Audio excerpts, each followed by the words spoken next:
All right, good morning, everyone. And thank you for being here. I'd like to thank our DOI Commissioner, Margaret Garnett, and her staff for also joining us today. DOI did a tremendous job in this public integrity and corruption investigation. So today we're here to announce the indictment of 9 contractors who are charged with bribing NYCHA superintendents at Brooklyn housing developments.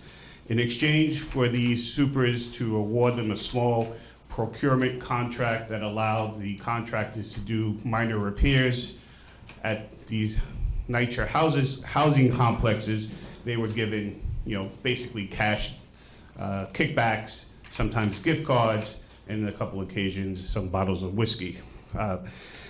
We believe that this corruption, unfortunately, goes beyond the 9 people charged today. So we wanted to have this press conference to send a very clear message to anyone who would think about engaging in corruption and fraud, that DOI is watching. They will investigate any allegations of corruption. This office stands ready to be partners with them, to prosecute, and to hold those accountable who will dare take a bribe. I'm going to give you a little bit of background. It's not a very complicated case. The investigation is actually pretty clear cut, and the payoffs are pretty brazen. Because of great work by DOI, a number of the bribery offers had been caught on video. We're just going to give you a quick sampling of 3 cases so you can see for yourself how these bribes were offered. A little bit of a background on this NYCHA housing and how these kickback schemes work. As you know, on large contracts, vendors and contractors who work with NYCHA have to go through a bidding process. Those bids, they receive multiple bids, and ultimately a vendor is selected to do the work. On these smaller procurement contracts, it's actually the superintendent who, as long as the cost of the repairs are $10,000 or less, can award the contract. They receive an estimate, they approve the estimate for the repairs, and ultimately they sign off on the payment to the contractor as long as the work is completed to satisfaction. Now, this makes a lot of sense in the operational sense. We all know of all of the conditions that exist in NYCHA houses, and there's very immediate needs that have to be done. A long bidding process may not make sense for very minor repairs, hanging up a closet door, repairing a window, some of the work that has to be done on the facilities. However, this process without bidding and letting the superintendent by themselves decide who's going to get these contracts is a conduit to fraud and corruption. And in this case, we've seen bribes. Luckily, and I think this is an important piece, there are many hardworking superintendents who are honest, have integrity, and will do the right thing.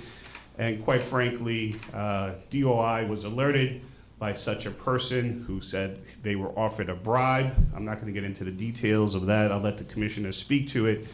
But that launched DOI's investigation. And in 2019, DOI learned of a number of other bad actors, contractors who were offering bribes. Undercover investigators were sent into 2 Brooklyn housing developments, Red Hook Houses West, and the Lafayette Gardens in Clinton Hill in Brooklyn. And during a period of months, we saw that these investigators posing as superintendents received many offers of bribes to award these small contracts to repair tenants' apartments, to do some work around the complexes. In all, there were over 35 bribes that were recorded during this period of time. There were about $20,000 in cash. There were some gift cards, and like I said, some other offers of miscellaneous items. This is significant corruption because honest contractors stand no chance of doing the work. if you have to corrupt the process in order to be awarded the contract. The residents of NYCHA often live in conditions that are deplorable, and we definitely need a system that works to their advantage to get things done quickly. But they deserve to have the best contractors working to fix items inside NYCHA without this corrupt process. Obviously, this graft has led to inflation of prices, cheating taxpayers of money, because on average, these kickbacks, $500 to $600 to a super, maybe $1,000 to a super, are really inflated as they get money in the envelope. What I want you to see is, quite frankly, the gall by which some of these contractors operated. They knew what they were doing was wrong. There's no question that they thought they were just being nice and providing a gift. They understood that what was happening was inappropriate. So let's see the Facebook. You can see here that the 9 defendants indicted in this investigation. You'll see their names. A number of them are last name is Singh, although only a few of them are actually related. To your left hand, bottom left hand, there's a father-son operation. There's 3 corporate names that they use, and on the also on the top, there's a partnership as well. But most of these things are unrelated, as things turn out to be. Okay, so the first video that we're going to see, and I think this is just an example that they knew what was happening was illegal. It's a straightforward kickback scheme. If you give me the opportunity to get the job, I will give you a bribe. So we all see a contractor, Kirkbal Singh. He's in an elevator, and before the video plays, what you're going to see is he's going to, we allege, give money, approximately $600 to the alleged super in that case, who was actually a DOI investigator. You're going to see that he's looking around the elevator. He notices the surveillance cameras. He's concerned about whether or not those cameras are working. And you can hear. I'm sorry, can those partitions come down? I can't. The ones on the desk over here, on the table. Yeah. One behind it, please, sir. Thank you. And the one behind it, please. Thank you, sir. Sorry. No, absolutely. So you're going to see this. We're going to play the video now. You're going to see him become really nervous upon realizing it's actually a video camera in the elevator. Everything needs to be a permission, everything needs to be this, if there's no permission needed, everything goes straight down. Yeah. Then it'll probably run much faster. Thanks, man. Appreciate it. As long as the camera's here, right? Nah. I was like, I don't know where to get it, I forgot to give it. There is one, but it's not working. Don't worry about it. You sure? Yeah, I'm positive. Trust me, I wouldn't Yeah? have touched it if it was. Yeah. No, these cameras aren't working. That's another one that's on our list. This stuff. Camera? Yeah. Well, as all of you could now see, the camera, in fact, was operational, was working, and Mr. Singh was caught red-handed handing off a cash bribe. The next video is an example of how a contractor would sort of test the waters with a superintendent to see whether or not they were susceptible to receiving bribes, whether or not they were willing to play. So you're going to see, in this case, defendant Davinder Singh asking a super, who's actually a DOI investigator, a number of questions to see whether or not he'd be willing to play along. Let's watch the video. I got a couple guys, they gave me a name, they said they were good people. So I'm trying to, they got me here because they got so much work and so much stuff.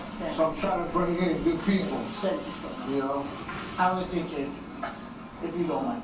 Thank you. Thank you. Thank you, absolutely. Appreciate that. I want to do it today. Okay, You don't mind, yeah, right? sure. You don't mind, right? No, I don't Yeah, mind. thanks. Listen, you don't gotta eat. Yeah, thanks. Thank you.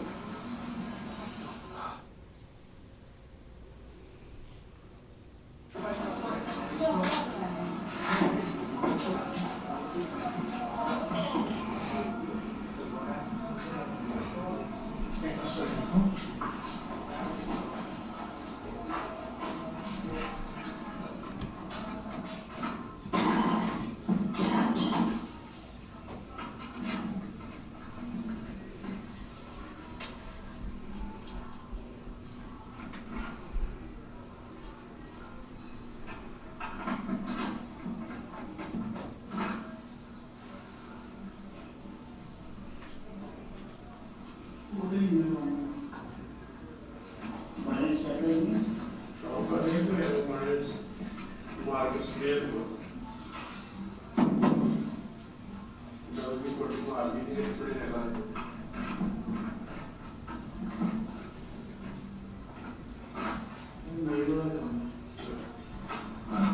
This one's not opening up, so I'm gonna make the list and I'll email it to you. Okay. I'll send it to you. Okay. All right, I'll take make a list of what we need Okay. here.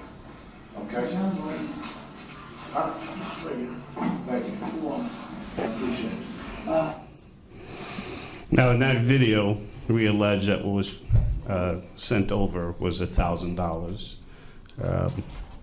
And here, you saw that the super couldn't open the apartment, but the work was scheduled to be done, and then you heard there was going to be additional work that has to get done. So this is just, straightforward graft. It doesn't get any simpler than that. They are paying approximately 10% of what the job is billed at as a kickback to the super for awarding that contract. We'll see one more video. In this case is a defendant named Sharanjit Singh, and he's talking about a gift card, that he's going to provide a $500 gift card for work that he's about to start. I think what's interesting about this is he is also very conscious of whether or not there's anyone paying attention to the payments being made. Listen, I bought one gift card. I put in the $500 for inside. Okay. But I got at home. Okay. If you want, you can buy another one. Yeah. Nah, just bring it to me next when you start. Okay. I'm not gonna make you. Oh. Listen. Yeah. Okay. Now, when you start, we're good. Let's take it, Tom, and we got the Everybody, yes. You understand?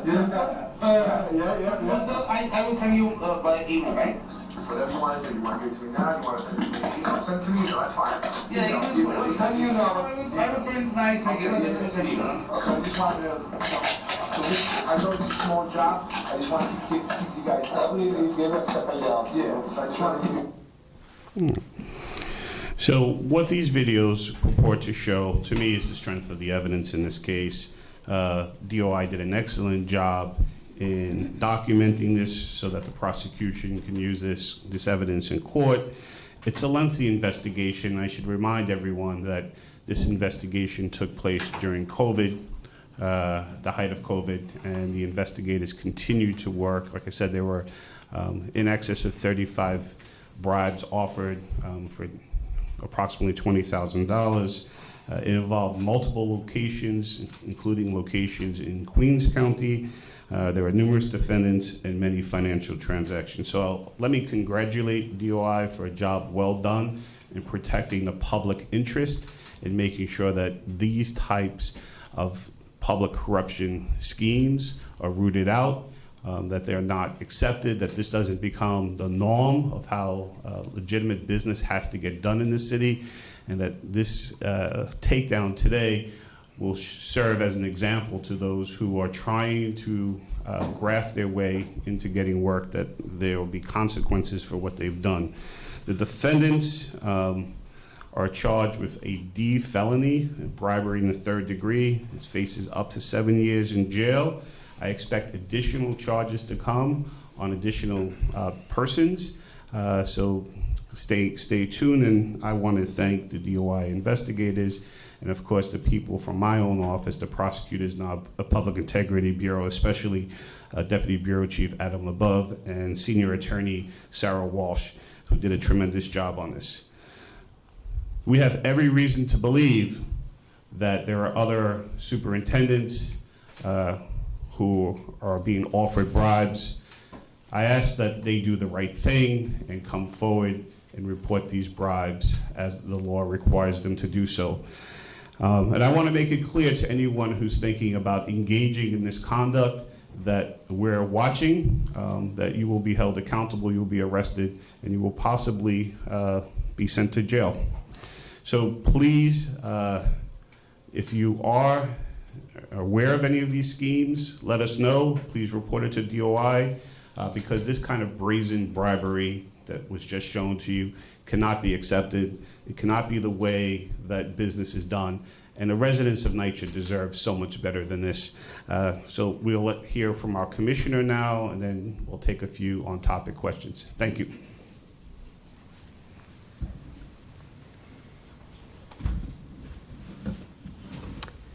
Thank you, DA Gonzalez, and thank you to your team of dedicated prosecutors who worked so closely with us on this successful investigation. Throughout my law enforcement career, first as a prosecutor and now as DOI commissioner, among the investigations that stand out for me are the ones that reflect the power of one person doing the right thing. And this is one of those investigations. The city employees who chose to call DOI when they saw a wrongdoing helped to kick off a broad look at the integrity of micro contracting at NYCHA housing developments in Brooklyn and around the city, and spurred DOI's undercover operations that the DAs described for you, where investigators posed as NYCHA managers and were offered cash, liquor, gift cards, and other gifts to provide the defendant vendors with unfettered access to small contracts at NYCHA. Particularly in public corruption investigations, which can be very hard to investigate, there's just no substitute for people standing up for what is right and reporting wrongdoing when they see it. I want to commend the NYCHA employees who rejected attempts to bribe them and promptly reported that conduct to DOI. New York City law requires every city employee to report corruption, fraud, and wrongdoing to DOI. A New York City employee cannot just stand by silently while others commit corruption. It's not enough to just refuse to participate in it yourself. They must report it. This investigation shows the power of that mandate and how city employees are among our first and best defenses against corruption. This investigation focused on the pernicious influence of bribery on NYCHA's small procurement contracting system. This program has a laudable goal to give development superintendents the flexibility to get small repairs made quickly without a complex bidding and procurement process. The intent is to improve NYCHA residents' quality of life and give them the same responsive and speedy service that a tenant in a privately owned building would expect. However, the program as it was operating was highly vulnerable to fraud and corruption, as this investigation shows. In addition to our criminal investigation, we've worked with NYCHA to reform the small procurement contracting process, and that's been a long-term priority for DOI. In conjunction with this specific investigation, we've issued several policy and procedure recommendations to NYCHA, which we expect NYCHA will move promptly to implement, to address some of the vulnerabilities we found in this investigation, including removing NYCHA superintendents and property managers as the personal point of contact for small procurement contracts, and moving that function to NYCHA's central development staff and procurement department, where these micro purchases can be awarded fairly and honestly on a rotating basis to qualified contractors. Strengthening the pre-checks of potential vendors for these kinds of contracts, and adopting a fixed price list for the most common micro purchase jobs to prevent vendors from, as we saw in this investigation, charging at or close to the micro purchasing limit of $10,000 for a range of jobs, regardless of the true cost or value of the work. DOI has also taken other steps to protect the taxpayers' money and the city's contracting process by making all city agencies aware of the charge conduct by these vendors, by posting cautions in the city's passport procurement contracting database, which every city agency's procurement officers have access to. We know these cautions are already having an impact because our Office of Inspector General for NYCHA has begun fielding questions from contracting officers around the city. Combating corruption in New York City requires a comprehensive approach that encourages honest employees to report misconduct and then combines outstanding investigations with systemic reforms. And this case is a great example of that process working. I want to thank the DA and his hardworking team, especially Deputy Chief of the Public Integrity Bureau, Adam Labov, and Senior ADA Sarah Walsh of the Public Integrity Bureau. I'd also like to thank the leadership of NYCHA for their assistance, particularly Chairman Greg Russ and General Manager Vito Mastachulo, who have both been tireless supporters of DOI's anti-corruption efforts at NYCHA. Of course, I can't close without thanking my own investigative team at DOI, who relentlessly worked every angle of this investigation despite the many challenges presented by the COVID-19 pandemic, especially confidential investigator Delcine Dosher, Chief Investigators Ennio Bencosme and Louis Vega, Assistant Inspector General Robin Jacknow, Deputy Inspector General Greg DeBoer, and Inspector General Ralph Iannuzzi. Thank you all for coming today. We're happy to take your questions. Yes, sir. You say you believe there are more than 9, so why do you believe there are more than 9? And second question, what impact does this have on residents of NYCHA?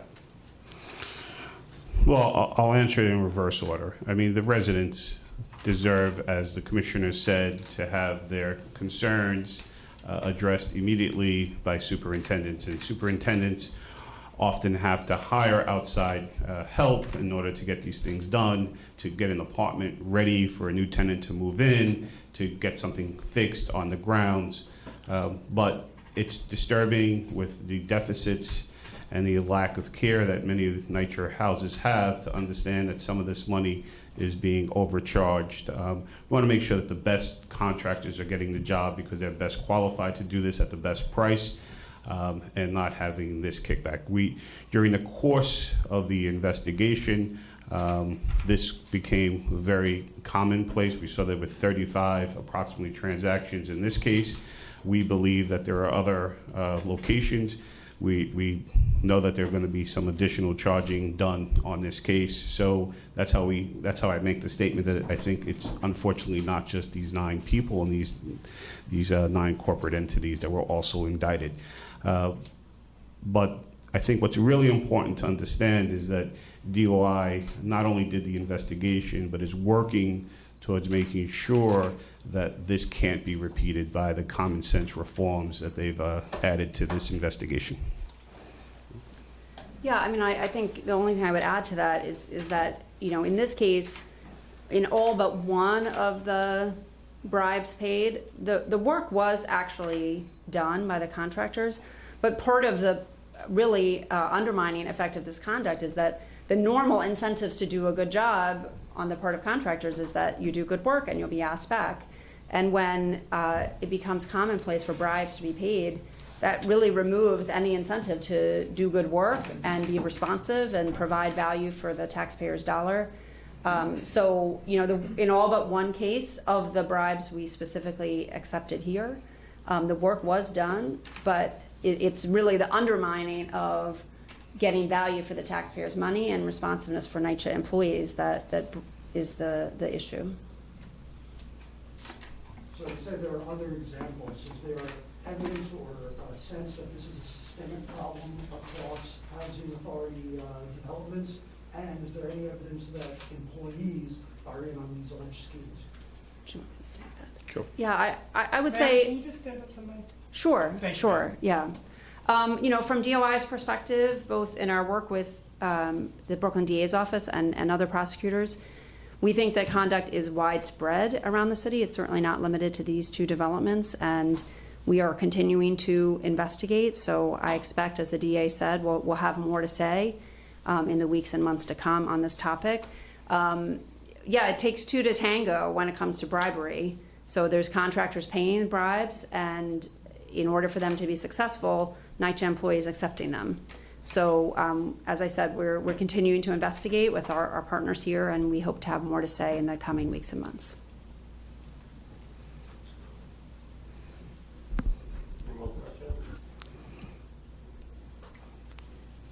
In terms of the one NYCHA employee who stepped forward. Anything you can tell us about that employee and what made him or her step forward and what role she played? They were doing the right thing, and during the course of our investigation, we believe there were a lot of honest and hardworking NYCHA employees, not just one. All right, everyone, thank you. Sir, can I just take one off-topic question with you? In terms of Sure. the ongoing issues of spike in crime here in New York, there's been ongoing complaints from police and police unions that there's not enough being done in the courts and by the DAs in terms of accountability to whether it comes to the bail reform laws and or deferral for gun crimes. Do you have any response to or explanation as to what can be done regarding the spike in crime in the city? Well, we've seen in this county, in Brooklyn, that court operations are increasing, our availability to do more in the courtroom has expanded week by week. We're able now to have trials. They are replete with difficulties. We started a trial last week. In that case, unfortunately, after a jury was selected, was declared a mistrial because of COVID. So there are a lot of challenges facing the city, but we should definitely emphasize that Brooklyn has seen the number of violent crimes come down. In August alone, there was a 48% reduction in shootings in Brooklyn. Overall, homicides and shootings are down about 25% in the county. So we're moving in the right direction, but clearly, as you said, there's a lot more to be done. All right, everyone, thank you. Thank you for your time, sir.